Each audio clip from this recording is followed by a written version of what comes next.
예수는 그리스도, 그리스도는 모든 문제 해결자. 아멘. 피언에게 그리스도로 인해 모든 저주와 재앙이 넘어가는 축복 주심 감사합니다. 주는 그리스도시요 살아계신 하나님의 아들이시니이다. 아멘. 나는 왜 확신이 없을까요? 또 증거는 이것이니 하나님이 우리에게 영생을 주신 것과 이 생명이 그의 아들 안에 있는 그것이니라. 아들이 있는 자에게는 생명이 있고 하나님의 아들이 없는 자에게는 생명이 없느니라. 내가 하나님의 아들의 이름을 믿는 너희에게 이것을 쓴 것은 너희로 하여금 너희에게 영생이 있음을 알게 하려 함이라. 우리 신앙의 궁극의 목적은 구원입니다. 그러므로 구원은 스스로 시험하고 확증하여 증명되어야 할 것으로 가장 중요한 것입니다. 만약 확증되지 않는다면 성경은 아무리 열심히 믿어도 버리고 자라고 말씀합니다. 나는 왜 구원의 확신이 없을까요? 구원의 방법을 몰라서 그렇습니다.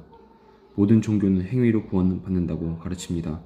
종교 생활을 하는 사람은 죽을 때까지 노력하여도 구원의 확신이 없습니다. 신비적 체험으로 받는다고 주장합니다. 이런 사람은 자기 감정에 기복이 생길 때마다 갈등합니다. 믿음으로 받았다고 생각합니다. 틀린 내용의 믿음은 자기 신념이며 방종입니다. 믿음 자체로는 결코 구원의 조건이 될 수 없습니다.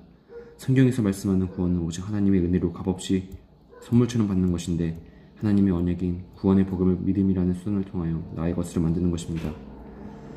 그러므로 한 번 내게 주어진 구원은 자신의 능력과 수준과 노력과 상관없이 완전하고 영원합니다. 나의 노력과 공로의 대가로 받아낸 것이 아니고 하나님으로부터 온 것이기에 그 누구도 빼앗아갈 수 없는 안전한 것입니다. 구원받은 자의 상태를 제대로 몰라서 그렇습니다. 영접하는 순간 죄와 사망의 법에서 해방되어 생명의 성령으로 법으로 인도받는 완전히 운명이 바뀌었습니다.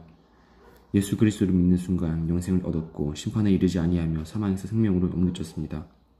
이때부터 내 안에 성령이 영원히 거하시는 성전이 되었습니다.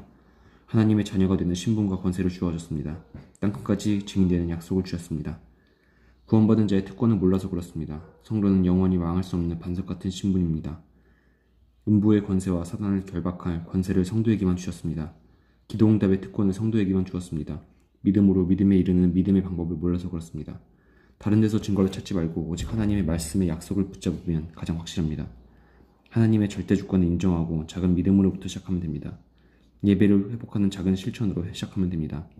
믿음도 결국 하나님의 은혜이므로 기도로서 보혜사 성령의 도우심을 구해야 합니다. 지금부터 꼭 5가지를 확신해야 합니다. 첫 번째 확신은 구원의 확신입니다. 아무 증거가 없어도 예수 그리스도가 믿어지면 가장 구원받은 확실한 증거입니다. 두 번째 확신은 기도응답의 확신입니다. 하나님은 자녀에게 반드시 응답해야 할 의무가 있고 자녀는 당연히 응답받을 신분이 있습니다.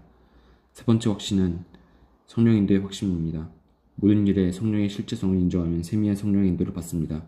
네 번째 확신은 사죄의 확신입니다. 그 아들 예수의 피가 우리를 모든 죄에서 깨끗하게 하실 것이요 만일 우리가 우리 죄를 자백하면 그는 미쁘시고 의로우사 우리 죄를 사하시며 우리를 모든 불의에서 깨끗하게 하십니다. 다섯 번째 확신은 승리의 확신입니다. 구원받은 자에게 일어나는 모든 것은 응답을 위한 과정이요 축복의 발판임을 확신하며 문제는 답을 찾는 기회요 갈등은 갱신의 기회를 삼으면 됩니다. 오늘도 복음으로 행복한 날 주심 감사합니다. 그리스도로 인해 은혜 입은 삶 살게 하신 또한 감사합니다. 하나님의 사랑 안에서 축복 주심 감사합니다. 모든 문제 해결자 되시는 주 예수 그리스도 이름으로 기도합니다. 아멘.